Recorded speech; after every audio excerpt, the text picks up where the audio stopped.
Pour pouvoir modéliser les systèmes énergétiques qui nous intéressent, il est nécessaire d'introduire un certain nombre de notions de thermodynamique. Notre objectif étant d'adopter une approche aussi simplifiée que possible, nous limiterons au maximum les développements théoriques. Étudiez bien ces notions, même si elles vous paraissent un peu vagues au début, leur signification vous apparaîtra de plus en plus limpide au fur et à mesure que vous aurez l'occasion de les mettre en pratique pendant ce cours.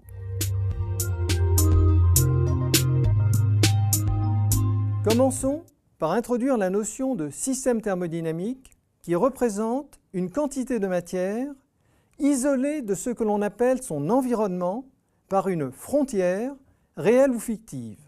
On parle aussi de paroi. Cette notion de système est très générale en physique et se retrouve notamment en mécanique. Ces trois notions sont fondamentales et seront très utilisées dans la suite du cours. À titre d'illustration, cette figure montre qu'il est possible de définir de plusieurs manières la frontière du système centrale à vapeur, représentée par un rectangle tracé en pointillé. La définition habituelle, identifiée par la lettre A, est illustrée par la partie gauche de la figure. Les flux traversant la frontière sont alors les gaz chauds provenant de la source chaude et le fluide de refroidissement émanant de la source froide. La puissance mécanique sortant du système est celle qui entraîne le générateur électrique. Elle suppose implicitement que le travail de compression de la pompe est prélevé sur celui fourni par la turbine. Une seconde définition du système, identifiée par la lettre B, est illustrée par la partie droite de la figure. Elle suppose que le travail de compression de la pompe n'est pas prélevé sur le travail fourni par la turbine, mais apporté sous forme d'électricité par l'environnement. Nous verrons plus loin les implications de ce changement de frontière sur le calcul du bilan énergétique du système. Une autre notion très importante en pratique est celle d'état. Elle permet de caractériser de manière concise un système. Par exemple, en mécanique, la connaissance de la position et de la vitesse d'un objet matériel placé dans un champ de force donné permet de déterminer sa trajectoire future. La notion d'état d'un système peut ainsi être définie comme l'information minimale nécessaire à la détermination de son comportement futur en l'absence de perturbations extérieures. Cet état est caractérisé par ce que l'on appelle un jeu de variables d'état, permettant de complètement caractériser le système à un instant donné. En mécanique, les grandeurs de position et la vitesse sont des variables d'état.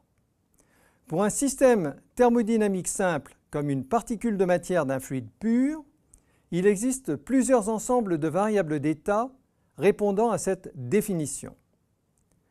Les plus utilisés dans la littérature sont les couples suivants: pression-température, pression-volume, température-volume.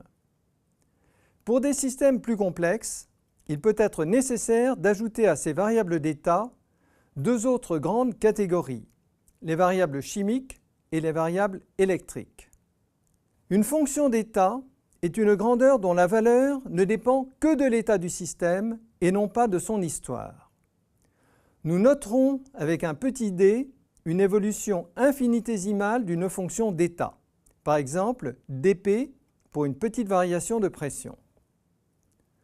Cependant, lors de l'évolution d'un système thermodynamique, de nombreuses grandeurs dépendent non seulement des états initial et final du système, mais aussi de la manière dont l'évolution prend place.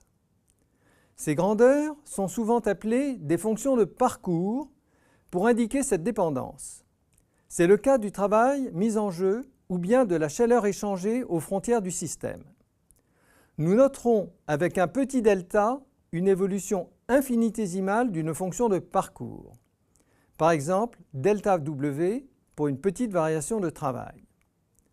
Dans le cas général, le calcul de ces fonctions de parcours est plus complexe que celui des fonctions d'état. Une analogie peut être faite avec ce qui se passe lors d'une randonnée en montagne.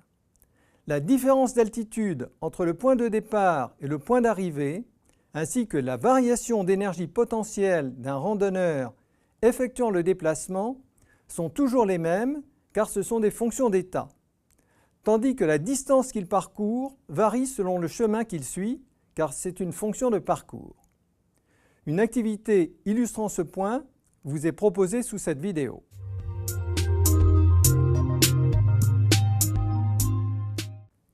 En thermodynamique, on est couramment amené à distinguer deux types de systèmes. Les systèmes fermés, qui n'échangent pas de matière avec l'environnement, et les systèmes ouverts, qui en échangent. Cette distinction est importante car les propriétés thermodynamiques ne s'expriment pas de la même manière en système fermé et en système ouvert. À ce stade de notre présentation, il importe de bien noter que le caractère ouvert ou fermé d'un système dépend des frontières que l'on choisit pour le définir, ce qui peut induire de petites difficultés sémantiques.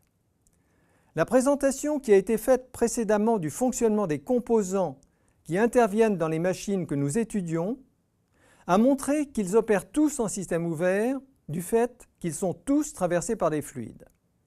Toutefois, si nous nous intéressons à l'ensemble du circuit du fluide de travail d'une centrale à vapeur ou d'une machine de réfrigération, on peut considérer qu'il s'agit d'un système fermé. La détermination des performances de ces installations nécessitant, comme nous le verrons plus loin, de distinguer les différents composants, ceux-ci seront calculés individuellement comme des systèmes ouverts, bien que le cycle global soit fermé.